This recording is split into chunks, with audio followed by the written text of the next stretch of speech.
Amalan apa yang bisa membantu ruh agar naik makomnya? Itu dulu Pak, jangan jawab dulu Pak Ustaz ya. Pak, tadi saya sudah lumuskan ya.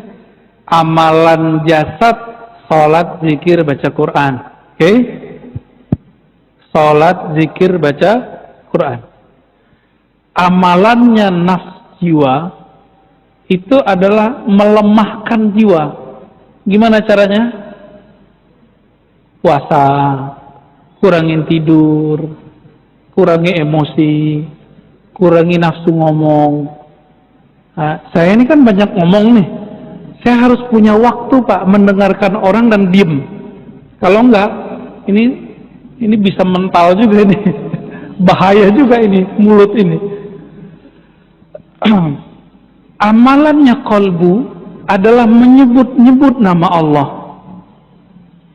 Maka amalan kolbu dia harus nyebut Allah, Rahman, Rahim. Ya. Ambillah Asmaul Husna, pelajari kepada ahlinya, nanti dikasih Pak zikir-zikirnya. Naik sendiri Pak kolbunya. Amalannya ruh hanya memandang dan merasakan Allah Subhanahu wa ta'ala. Allah itu dekat apa jauh? Dekat apa jauh? Allah mengatakan apa? Inni qarib. Aku sangat-sangat dekat. Tapi terasa nggak? Kenapa tidak terasa? Karena ruh ini dipenjarakan oleh kolbu, kolbu dipenjarakan oleh nafs oleh tubuh ini. Lengkap Pak. Jadi benarlah Nabi mengatakan, ini dunia, ini penjara bagi orang yang percaya kepada Allah. Ya, sijnul mu'min. Jadi gimana supaya ruh kita bisa meningkat, bukan dengan banyak sholat. Sholat tetap 5 waktu kita jaga, ruhnya harus menemukan ilmunya. Maka ruh ini senangnya ngaji, belajar. Ini kabar gembira nih Pak. Bapak yang tahan duduk dari tadi itu ruhnya nyaman itu. Ruhnya lagi gembira itu. Yang disebut taman-taman surga. Nanti ada zikiran, ada ratibul haddad. Bapak tahan nih duduk. Itu kolbunya nyaman itu. Walaupun pegel-pegel kakinya Pak. Rasakan aja di kolbu itu nyaman ya. Kalau puasa, di hari puasa rasanya kayaknya awal-awal gelisah. Tapi kalau sudah biasa gimana? Ada yang bening-bening lewat pun kita nggak. Kalau lagi puasa, bener gak? Tapi nanti kalau udah buka semua. Nah, jadi jangan salah kasih gizi. Gizi yang 4 ini jangan salah ya. Nah, nafs dengan akal ini nyambung ya. Nah, akal itu senangnya debat, diskusi, hati-hati. Jangan terlalu overdosis. Baik, kira-kira begitu. Pada saat pembukaan Pak Ustadz juga mengatakan bahwa nama yang kita pakai sekarang ini adalah nama jasad. Yang diberikan oleh orang tua kita, guru kita, ataupun tetua kita, kakek, nenek misalnya. Sekarang saya mau tanya, siapa nama rohani kita Pak Ustaz? Yang dimana binnya adalah bin Muhammad Rasulullah SAW. Demikian. Assalamualaikum warahmatullahi wabarakatuh. Assalamualaikum. Yang tahu nama kita, orang tua kita bukan? Yang ngasih nama kita siapa Pak? Orang tua kita. Maka yang tahu nama ruhani Bapak itu bukan saya, tapi siapa yang tahu? Bapak ruh. Tapi Bapak ruh itu punya pewaris. Bukan ulama yang bisa baca kitab ini. Ulama yang mewarisi kolbunya Nabi, plok semuanya dia warisi. Itulah nanti namanya Al-Imam Al-Mahdi. Kalau umur Bapak panjang bisa. Jika belum muncul Imam Al-Mahdi, maka wali yang disebut wali ghaus, jika di ilmu fikih disebut mujtahid mutlak. Mujtahid mutlak, dia tahu nih barang hukumnya apa, keluar namanya. Maka bagi ahli ruh, wali-wali yang disebut wali kutub, itu mereka nggak ngerti. Yang ngerti wali namanya ghaus. Jadi wali itu kan banyak Pak, ada stratanya. Ada 313 wali kutub, sejumlah dengan jumlah para rasul, sejumlah dengan jumlah ahli badar. Kutub poros, dia poros asma, poros sifat Allah. Wali-wali ini ada satu pemimpin yang jadi guru mereka, orang tua rohani mereka sekarang ini. Ini yang disebut Kutubul Ghaus. Dan itu cuma satu di dunia, dan pasti keturunan Rasulullah. Sayangnya mastur, tersembunyi, nggak boleh muncul Pak.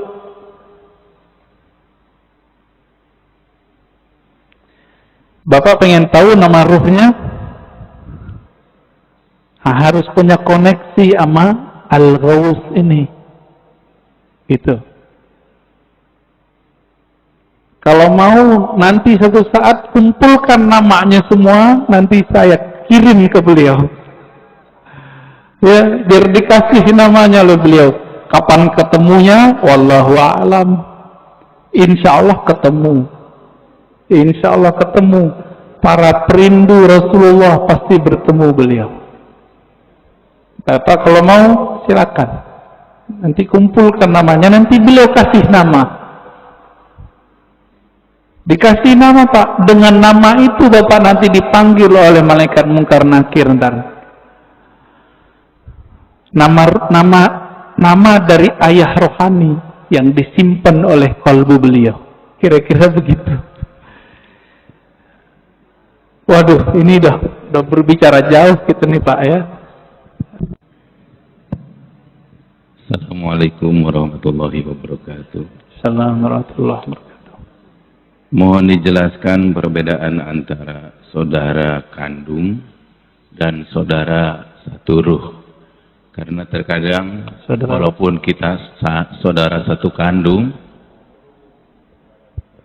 saudara kandung dan saudara ruh. Karena yang terjadi di dunia ini, sungguh pun kita saudara satu kandung, tapi mungkin jarang ketemu, banyak perbedaannya. Berbeda walaupun tidak satu kandung, kita sering ketemu dan banyak persamaannya. Kemudian mohon dijelaskan juga perbedaan pendengaran ruhani dan pendengaran jasmani, penglihatan ruhani dan penglihatan jasmani. Terima kasih. Beda saudara kandung secara jasad Pak ya, dengan saudara ruh. Dalilnya surat Al-Hujurat, innamal mu'minuna ikhwah. Sesungguhnya orang beriman itu bersaudara. Loh, babenya siapa?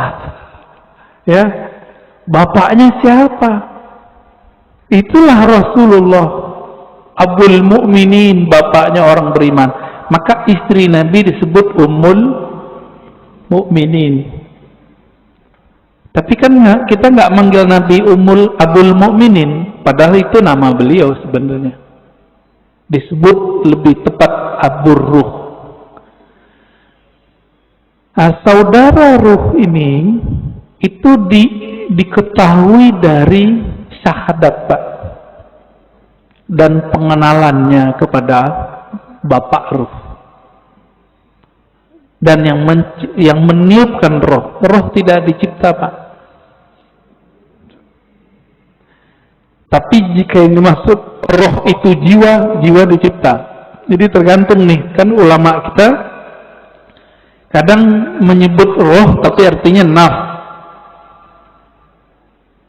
Menyebut roh artinya kolbu, seperti Imam Ghazali. Maka ini dicipta. Inilah mazhab Imam Qushairi, Imam Ghazali, bahwa ruh dicipta. Tapi Quran kan ngomong ruh bukan yang itu. Kulir ruh min amri rabbi. Amri rabbi tidak dicipta. Roh adalah urusan Allah. Lillahil amru, ya. Allah punya amr, tapi juga punya penciptaan. Jadi Allah membedakan antara ciptaannya dengan urusannya. Urusan itu hembusan. Nah, jadi kita ini, fisik ini dengan kun fayakun. Kalau ruh enggak, tiupan Pak. Tiupan dari Allah Subhanahu wa taala. Sedangkan nur, nah yang Bapak cerita tadi, nur itu pancaran. Maka manusia itu dalam dirinya minimal ada 3 nasab. Ada nasab jasad, ada nasab nur, ada nasab ruh. Kalau nasab jasad, banyak yang tahu. Ini Habib Mahdi Assegaf yang wali di Parung, almarhum, sudah meninggal ya, pesantren Nurul Iman. Itu dia berangkat ke Masjidil Haram, duduk di pintu apa gitu ya, tiba-tiba ada orang nyapa, kamu si anu ya, bin sampai ke Rasulullah. Itu nama jasad, silsilah jasad, bisa diketahui oleh banyak wali. Banyak wali bisa tahu Pak. Tapi kalau nasab nur, nasab ruh, cuma Nabi yang tahu. Karena qalbu Nabi diwariskan nanti isi ilmunya ke Imam Al-Mahdi, maka beliau tahu Pak nanti. Tapi nantinya udah nggak lama loh Pak ya. Jangan dikira 100 tahun lagi. Enggak. Ini COVID ini sudah penanda kalau ini sudah dekat. Negara udah banyak yang kolab Pak sekarang. Bener nggak? Biasanya virus itu ya nggak nyampe setahun hilang. Udah setahun 2 tahun hilang. Kalau ada wali yang doa. Kan wali nggak mau doa Pak. Jadi wali-wali nggak berani doa, ya Allah angkatlah virus, nggak berani. Su'ul adab. Allahnya berkehendak ada virus, kita mau virusnya diangkat, sopan nggak? Maka mereka sekarang cuma ridho dengan apa yang ada. Itu wali. Jadi mohon maaf kalau bapak-bapak ini ngotot, ya Allah angkatlah virus, jangan maksa Allah dong ya. Kalau kita mengerti kehendak Allah, Allah belum berkehendak virus ini berangkat. Apa yang kita katakan, ya Allah berikan aku kesabaran, ridhoi kami. Jika umur kami panjang, panjangkan dalam keselamatan. Jika Engkau ambil dalam syahid. Semoga yang meninggal dalam virus ini dianggap syahid. Amin, amin ya. Assalamualaikum warahmatullahi wabarakatuh. Waalaikumsalam. Buya tadi menyampaikan corona salah satu awal kemunculan, tanda awal kemunculan. Tapi jauh sebelum itu, saya meyakini sistem Dajjal ini udah mulai, itu, Buya. Lalu kelak ruhani yang bermain. Jadi perangnya itu kan yang Buya sampaikan tadi kan bukan perang lagi fisik, tapi udah main ruhani. Sejauh ini Buya, kalau saya bisa istilahkan, ruhani sama jasad saya ini belum kawin ini Buya. Jadi ruhani saya ini masih terbungkus oleh jasad, sehingga ya jasad ruhani. Yang saya mau tanyakan, perkawinan antara ruhani saya dan jasad saya ini, Buya, Demikian ya. Assalamualaikum warahmatullahi wabarakatuh.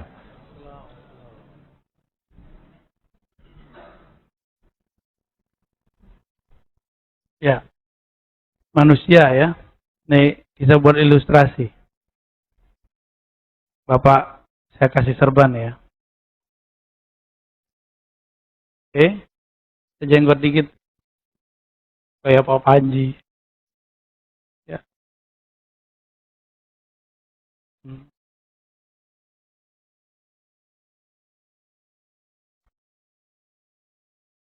Ini fisik. Anggap saja benar ya, kayak manusia ya. Ini fisik kita, ini fisik. Tubuh ini dari mana? Dari tanah. Ntar kalau dia pulang, kemana dia pulangnya? Pulang ke tanah. Tubuh ini fisik, kembali ke fisik. Maka tidak perlu perkawinan antara tubuh ini dengan ruh. Ruh kita ditiupkan Allah dulu di perut ibu kita. Berarti kita inilah yang disebut alien sebenarnya. Sekarang pesawatnya bernama manusia. Jadi ini adalah pesawat tercanggih di alam semesta. Jangan cari-cari piring terbang. Itu di rumah aja itu piring terbang. Show. Ya. Hemat saya begitu, Pak. Piring terbang tercanggih ini tubuh manusia ini. Di dalamnya ada energi dahsyat yang bernama ruh. Ruh ini sekarang jadi tuan atau jadi budak di tubuh kita. Itu aja masalahnya. Ruh ini lebih murni dari malaikat. Malaikat makan nggak? Malaikat tidur nggak? Malaikat bedanya dengan ruh. Malaikat ahli zikir, ruh ahli ilmu. Itu aja bedanya. Apa perbedaan ruh dengan malaikat? Malaikat ahli zikir. Wa nahnu nuqaddisu bihamdik wa nuqaddisu lak. Itu dalilnya. Surah Al-Baqarah. Kami banyak tasbih. Kami ini baik-baik orangnya. Tapi perbedaannya ruh. Ruh itulah yang disebutkan min ruhi. Hembusan dariku. Dari ruhku. Apa maksud ruh di situ? Itu rahasia Allah. Bisa kita artikan ilmu. Karena ruh kadang diartikan wahyu. Ruh diartikan kadang bisikan dari Allah Subhanahu wa ta'ala. Bisa nggak menangkap bisikan Allah itu? Bisa nggak menangkap itu? Jika dapat menangkap itu berarti ruhnya hidup. Gimana caranya? Nah inilah yang Nabi katakan. Dalam beberapa ayat, ini futuh namanya. Nabi diperintahkan. Kul katakan innama ana basyarun mithlukum. Aku ini basyar, manusia. Nih basyar.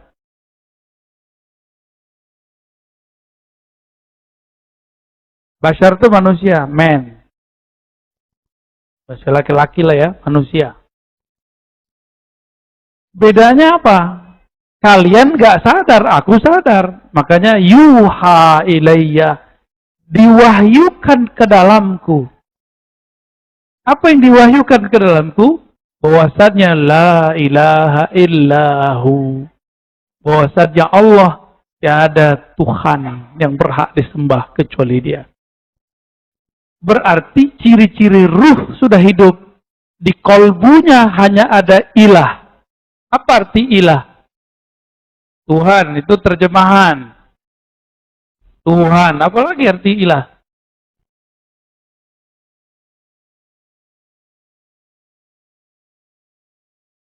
Yang dicintai. Yang dicari. Maka saya sering nanya, hidup buat makan atau makan buat hidup?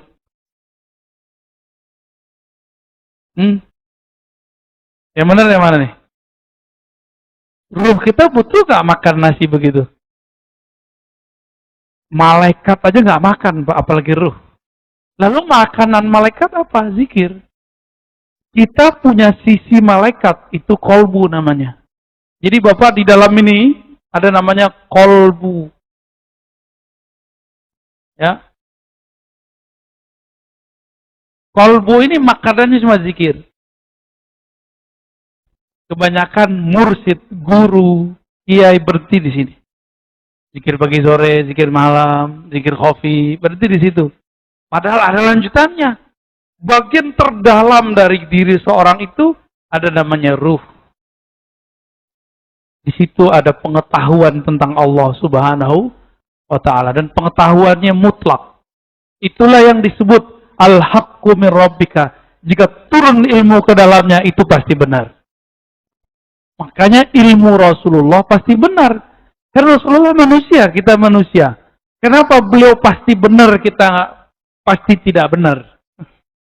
Karena kalam yang muncul dari kalbu beliau, itu munculnya bukan dari ro'yu, bukan karena sekolah, bukan karena pengalaman hidup, bukan karena zikir yang banyak, tapi karena di kalbunya ada ruh yang hidup.